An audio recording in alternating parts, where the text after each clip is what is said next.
I'm Nan Crystal Arns, and I'd like to invite you to join our summer research project on microplastics.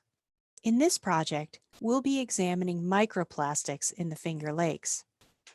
Microplastics are plastic debris in the environment of a size between 1 and 3 millimeters. When plastic in the environment interacts with ultraviolet light, the plastic doesn't actually break down. It just breaks into smaller and smaller pieces until it isn't so visible. Even environments that look pristine to us can be rich in microplastics. For example, microplastics can get into the water column, into sediment, into soil, move through the air, and even end up in wildlife and humans.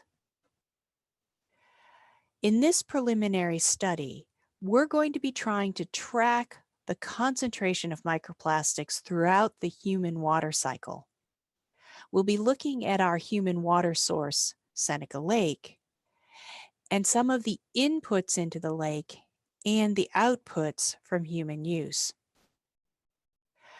We'll be using the property that plastics have, fluorescing under ultraviolet light, to document microplastics in these different locations.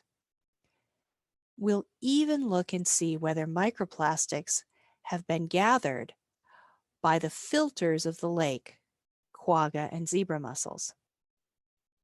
In this preliminary study, we hope to document the quantity of plastic already in our ecosystem and look at some of its sources and sinks. There's very little known about this, so one of the first jobs of our research team will be defining a sampling protocol. We'll sample and document frequency of microplastics and then be able to think about future questions. This is an excellent project for someone who's thinking about doing honors research down the road. There's plenty of potential for future development. I hope you'll consider joining us.